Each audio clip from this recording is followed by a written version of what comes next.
The Adventures of Tom Sawyer, Chapter 3. Busy at War and Love. Tom presented himself before Aunt Polly, who was sitting by an open window in a pleasant rearward apartment, which was bedroom, breakfast room, dining room, and library combined. The balmy summer air, the restful quiet, the odor of the flowers, and the drowsing murmur of the bees had had their effect, and she was nodding over her knitting, for she had no company but the cat, and it was asleep in her lap. Her spectacles were propped up on her gray head for safety. She had thought that of course Tom had deserted long ago, and she wondered at seeing him place himself in her power again in this intrepid way. He said, "Mayn't I go and play now, Aunt?" "What, already? How much have you done?" "It's all done, Aunt." "Tom, don't lie to me. I can't bear it." "I ain't, Aunt. It is all done." Aunt Polly placed small trust in such evidence. She went out to see for herself, and she would have been content to find 20% of Tom's statement true. When she found the entire fence whitewashed, and not only whitewashed but elaborately coated and recoated, and even a streak added to the ground, her astonishment was almost unspeakable. She said, "Well, I never! There's no getting round it. You can work when you're a mind to, Tom." And then she diluted the compliment by adding, "But it's powerful seldom you're a mind to, I'm bound to say. Well, go along and play, but mind you get back sometime in the week, or I'll tan you." She was so overcome by the splendor of his achievement that she took him into the closet and selected a choice apple and delivered it to him, along with an improving lecture upon the added value and flavor a treat took to itself when it came without sin through virtuous effort. And while she closed with a happy scriptural flourish, he hooked a donut. Then he skipped out and saw Sid just starting up the outside stairway that led to the back rooms on the second floor. Clods were handy, and the air was full of them in a twinkling. They raged around Sid like a hailstorm, and before Aunt Polly could collect her surprised faculties and sally to the rescue, 6 or 7 clods had taken personal effect, and Tom was over the fence and gone. There was a gate, but as a general thing he was too crowded for time to make use of it. His soul was at peace now that he had settled with Sid for calling attention to his black thread and getting him into trouble. Tom skirted the block and came round into a muddy alley that led by the back of his aunt's cow stable. He presently got safely beyond the reach of capture and punishment and hastened towards the public square of the village, where 2 military companies of boys had met for conflict, according to previous appointment. Tom was general of one of these armies, Joe Harper, a bosom friend, general of the other. These 2 great commanders did not condescend to fight in person, that being better suited to the still smaller fry, but sat together on an eminence and conducted the field operations by orders delivered through aide-de-camp. Tom's army won a great victory after a long and hard-fought battle. Then the dead were counted, prisoners exchanged, the terms of the next disagreement agreed upon, and the day for the necessary battle appointed, after which the armies fell into line and marched away, and Tom turned homeward alone. As he was passing by the house where Jeff Thatcher lived, he saw a new girl in the garden, a lovely little blue-eyed creature with yellow hair plaited into 2 long tails, white summer frock, and embroidered pantalettes. The fresh-crowned hero fell without firing a shot. A certain Amy Lawrence vanished out of his heart and left not even a memory of herself behind. He had thought he loved her to distraction. He had regarded his passion as adoration, and behold, it was only a poor little evanescent partiality. He had been months winning her, she had confessed hardly a week ago. He had been the happiest and the proudest boy in the world only 7 short days, and here in one instant of time she had gone out of his heart like a casual stranger whose visit is done. He worshipped this new angel with furtive eye, till he saw that she had discovered him. Then he pretended he did not know she was present, and began to show off in all sorts of absurd boyish ways in order to win her admiration. He kept up this grotesque foolishness for some time, but by and by, while he was in the midst of some dangerous gymnastic performances, he glanced aside and saw that the little girl was wending her way toward the house. Tom came up to the fence and leaned on it, grieving and hoping she would tarry yet a while longer. She halted a moment on the steps and then moved toward the door. Tom heaved a great sigh as she put her foot on the threshold. But his face lit up right away, for she tossed a pansy over the fence a moment before she disappeared. The boy ran around and stopped within a foot or two of the flower, and then shaded his eyes with his hand and began to look down street as if he had discovered something of interest going on in that direction. Presently he picked up a straw and began trying to balance it on his nose, with his head tilted far back. And as he moved from side to side in his efforts, he edged nearer and nearer toward the pansy. Finally his bare foot rested upon it, his pliant toes closed upon it, and he hopped away with the treasure and disappeared round the corner. But only for a minute, only while he could button the flower inside his jacket next his heart, or next his stomach, possibly, for he was not much posted in anatomy, and not hypercritical anyway. He returned now and hung about the fence till nightfall, showing off as before, but the girl never exhibited herself again, though Tom comforted himself a little with the hope that she had been near some window meantime and been aware of his attentions. Finally he rode home reluctantly with his poor head full of visions. All through supper his spirits were so high that his aunt wondered what had got into the child. He took a good scolding about clodding Sid, and did not seem to mind it in the least. He tried to steal sugar under his aunt's very nose and got his knuckles rapped for it. He said, "Aunt, you don't whack Sid when he takes it." "Well, Sid don't torment a body the way you do. You'd be always into that sugar if I weren't watching you." Presently she stepped into the kitchen, and Sid, happy in his immunity, reached for the sugar bowl, a sort of glorying over Tom which was well-nigh unbearable. But Sid's fingers slipped, and the bowl dropped and broke. Tom was in ecstasies, in such ecstasies that he even controlled his tongue and was silent. He said to himself that he would not speak a word, even when his aunt came in, but would sit perfectly still till she asked who did the mischief, and then he would tell, and there would be nothing so good in the world as to see that pet model catch it.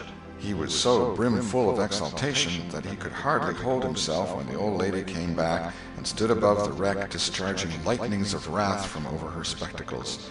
He said to himself, "Now it's coming," and the next instant he was sprawling on the floor. The potent palm was uplifted to strike again when Tom cried out, "Hold on now, what are you belting me for? Sid broke it." Aunt Polly paused, perplexed, and Tom looked for healing pity.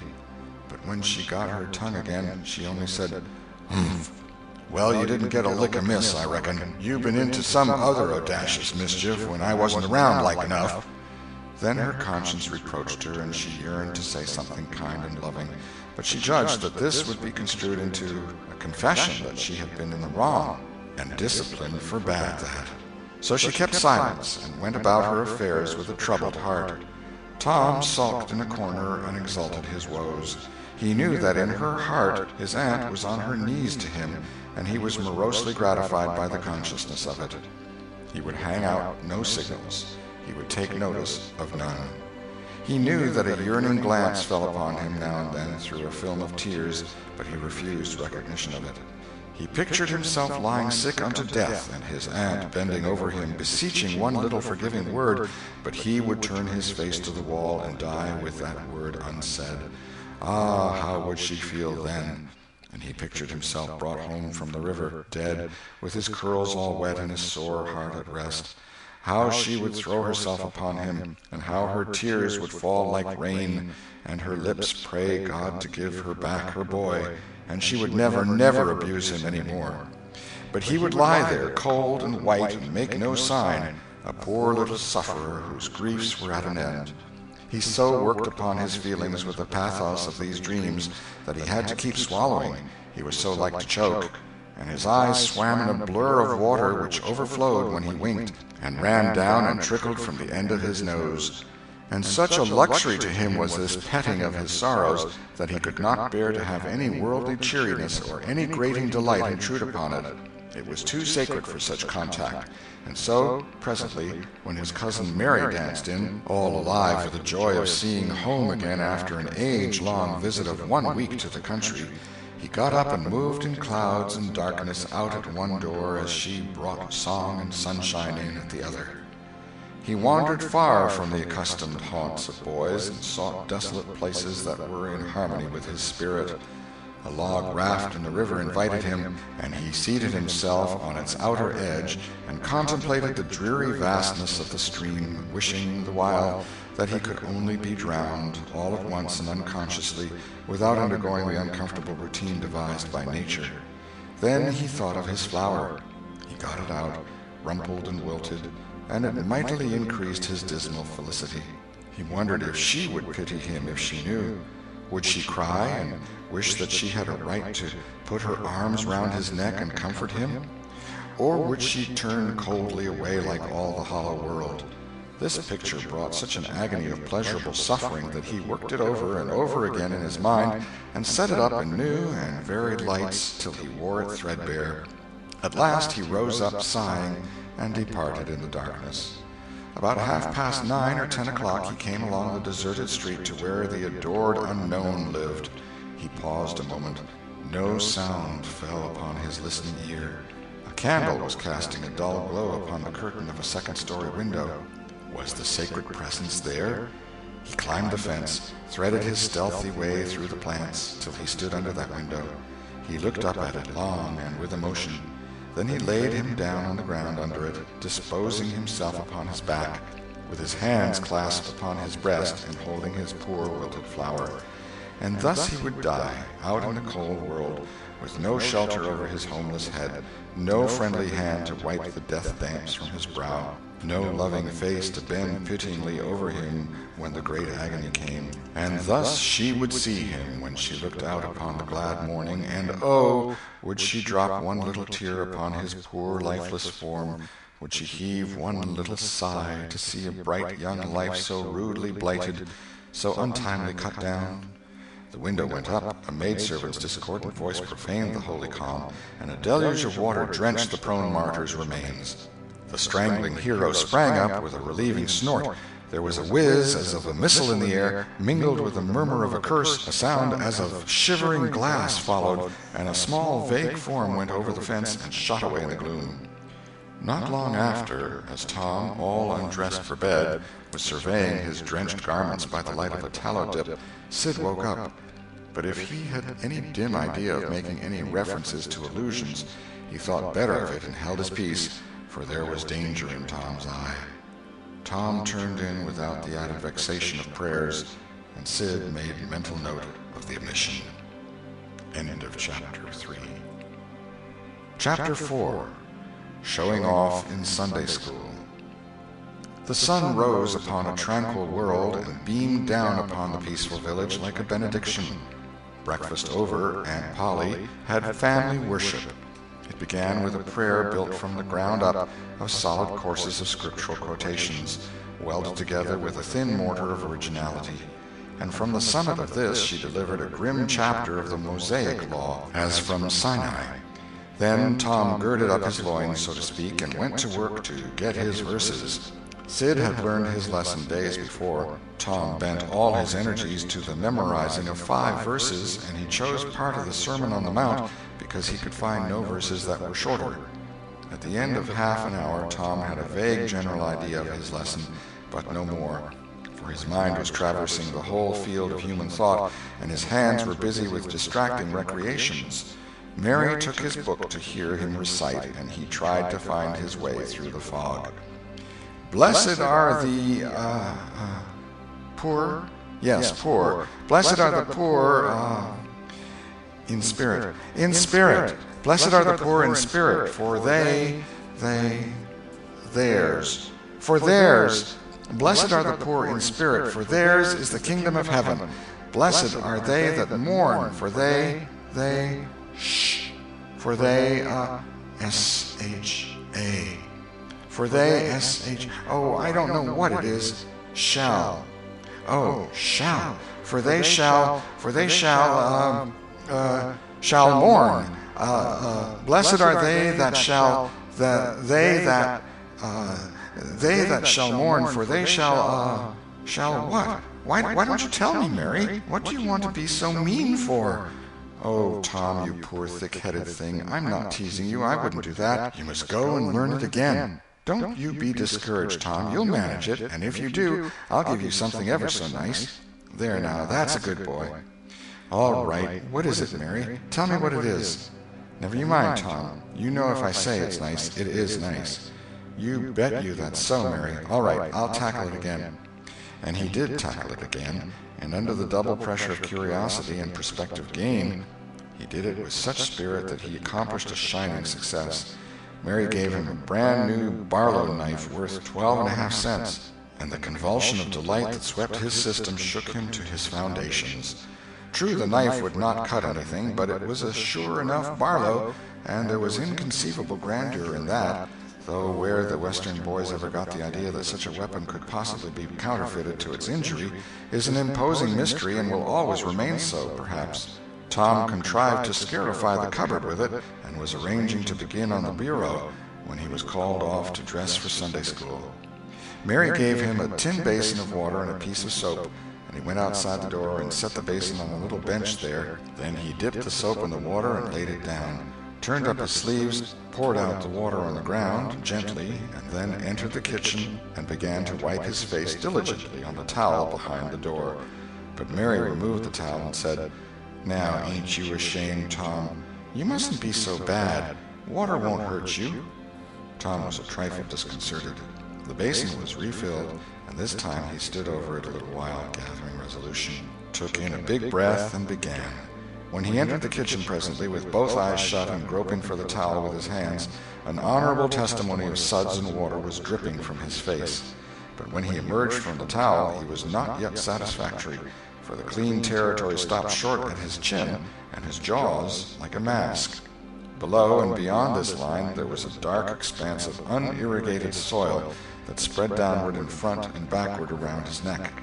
Mary took him in hand, and when she was done with him, he was a man and a brother without distinction of color, and his saturated hair was neatly brushed and its short curls wrought into a dainty and symmetrical general effect. He privately smoothed out the curls with labor and difficulty, and plastered his hair close down to his head, for he held curls to be effeminate, and his own filled his life with bitterness. Then Mary got out a suit of his clothing that had been used only on Sundays during 2 years. They were simply called his other clothes, and so by that we know the size of his wardrobe. The girl put him to rights after he had dressed himself. She buttoned his neat roundabout up to his chin, turned his vast shirt-collar down over his shoulders, brushed him off, and crowned him with his speckled straw hat. He now looked exceedingly improved and uncomfortable. He was fully as uncomfortable as he looked, for there was a restraint about whole clothes and cleanliness that galled him. He hoped that Mary would forget his shoes, but the hope was blighted. She coated them thoroughly with tallow, as was the custom, and brought them out. He lost his temper and said he was always being made to do everything he didn't want to do, but Mary said persuasively, "Please, Tom, that's a good boy." So he got into the shoes, snarling. Mary was soon ready, and the 3 children set out for Sunday school, a place that Tom hated with his whole heart, but Sid and Mary were fond of. Sabbath school hours were from 9 to 10:30, and then church service. 2 of the children always remained for the sermon voluntarily, and the other always remained too, for stronger reasons. The church's high-backed, uncushioned pews would seat about 300 persons. The edifice was but a small, plain affair, with a sort of pine-board tree box on top of it for a steeple. At the door, Tom dropped back a step and accosted a Sunday-dressed comrade. "Say, Billy, got a yaller ticket?" "Yes." "What'll you take for her?" "What'll you give?" "Piece of licorice and a fish-hook." "Let's see 'em." Tom exhibited. They were satisfactory, and the property changed hands. Then Tom traded a couple of white alleys for 3 red tickets, and some small trifle or other for a couple of blue ones. He waylaid other boys as they came, and went on buying tickets of various colors 10 or 15 minutes longer. He entered the church now with a swarm of clean and noisy boys and girls, proceeded to his seat, and started a quarrel with the first boy that came handy. The teacher, a grave elderly man, interfered, then turned his back a moment, and Tom pulled a boy's hair in the next bench, and was absorbed in his book when the boy turned round, stuck a pin in another boy presently in order to hear him say "ouch," and got a new reprimand from his teacher. Tom's whole class were of a pattern, restless, noisy, and troublesome.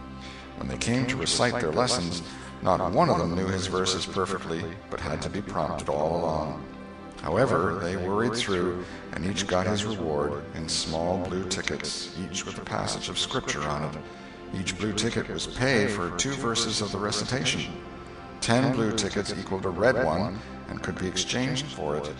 10 red tickets equaled a yellow one. For 10 yellow tickets, the superintendent gave a very plainly bound Bible, worth 40 cents in those easy days, to the pupil. How many of my readers would have the industry and application to memorize 2,000 verses even for a Doré Bible? And yet Mary had acquired 2 Bibles in this way. It was the patient work of 2 years, and a boy of German parentage had won 4 or 5. He once recited 3,000 verses without stopping. But the strain upon his mental faculties was too great, and he was little better than an idiot from that day forth. A grievous misfortune for the school, for on great occasions before company the superintendent, as Tom expressed it, had always made this boy come out and spread himself. Only the older pupils managed to keep their tickets and stick to their tedious work long enough to get a Bible, and so the delivery of one of these prizes was a rare and noteworthy circumstance. The successful pupil was so great and conspicuous for that day that on the spot every scholar's heart was fired with a fresh ambition that often lasted a couple of weeks. It is possible that Tom's mental stomach had never really hungered for one of those prizes, but unquestionably his entire being had for many a day longed for the glory and the éclat that came with it. In due course the superintendent stood up in front of the pulpit with a closed hymn book in his hand and his forefinger inserted between its leaves, and commanded attention. When a Sunday school superintendent makes his customary little speech, a hymn book in the hand is as necessary as is the inevitable sheet of music in the hand of a singer who stands forward on the platform and sings a solo at a concert. Though why is a mystery, for neither the hymn book nor the sheet of music is ever referred to by the sufferer. This superintendent was a slim creature of 35, with a sandy goatee and short sandy hair. He wore a stiff standing collar whose upper edge almost reached his ears, and whose sharp points curved forward abreast the corners of his mouth, a fence that compelled a straight lookout ahead and a turning of the whole body when a side view was required. His chin was propped on a spreading cravat, which was as broad and as long as a banknote, and had fringed ends. His boot toes were turned sharply up in the fashion of the day, like sleigh runners, an effect patiently and laboriously produced by the young men by sitting with their toes pressed against a wall for hours together. Mr. Walters was very earnest of mien, and very sincere and honest at heart, and he held sacred things and places in such reverence, and so separated them from worldly matters, that unconsciously to himself his Sunday school voice had acquired a peculiar intonation which was wholly absent on weekdays. He began after this fashion: "Now, children, I want you all to sit up just as straight and pretty as you can, and give me all your attention for a minute or two. There, that is it. That is the way good little boys and girls should do. I see one little girl who is looking out of the window. I am afraid she thinks I am out there somewhere, perhaps up in one of the trees making a speech to the little birds." Applausive titter. "I want to tell you how good it makes me feel to see so many bright, clean little faces assembled in a place like this, learning to do right and be good," and so forth and so on. It is not necessary to set down the rest of the oration. It was of a pattern which does not vary, and so it is familiar to us all.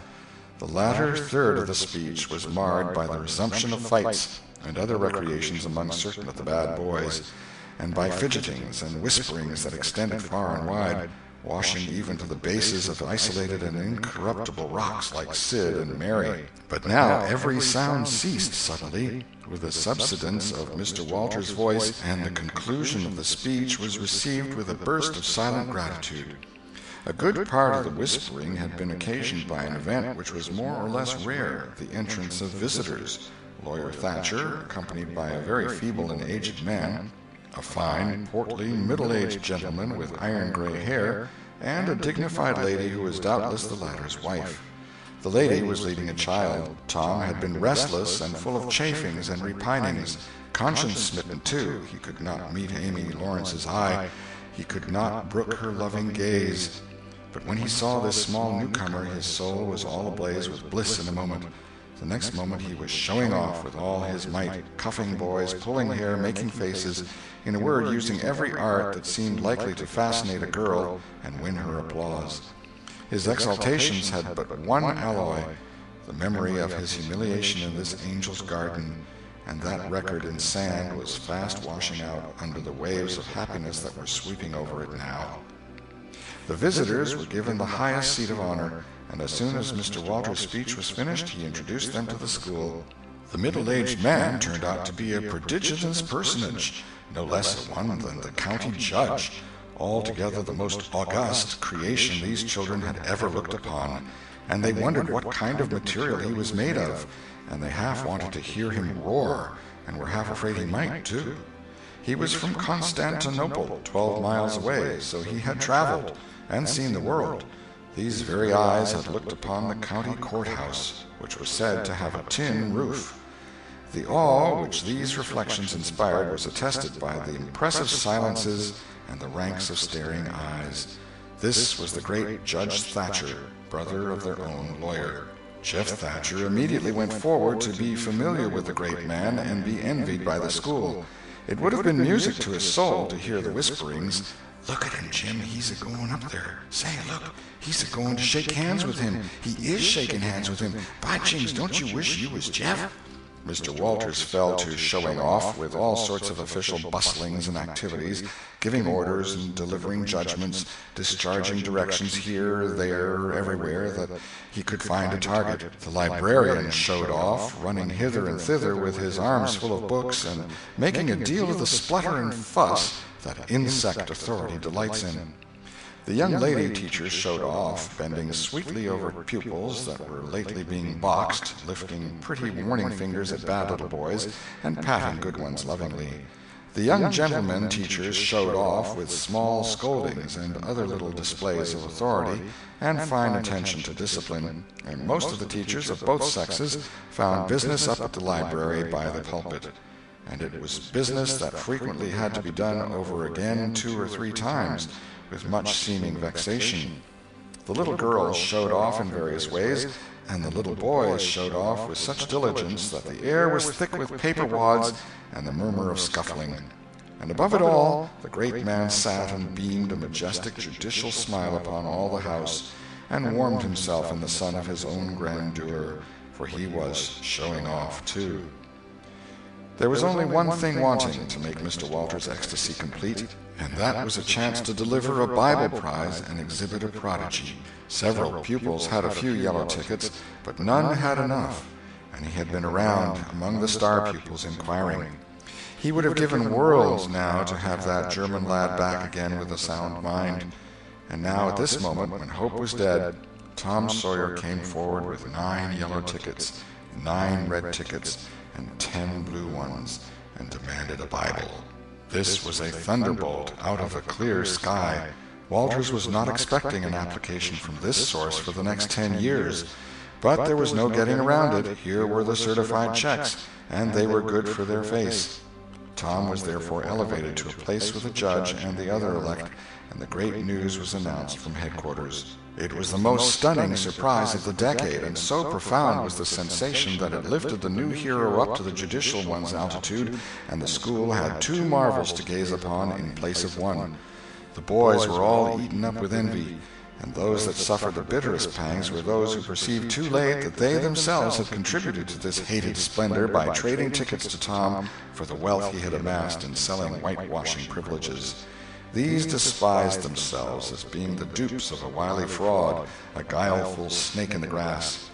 The prize was delivered to Tom with as much effusion as the superintendent could pump up under the circumstances, but it lacked somewhat of the true gush, for the poor fellow's instinct taught him that there was a mystery here that could not well bear the light, perhaps. It was simply preposterous that this boy had warehoused 2,000 sheaves of scriptural wisdom on his premises.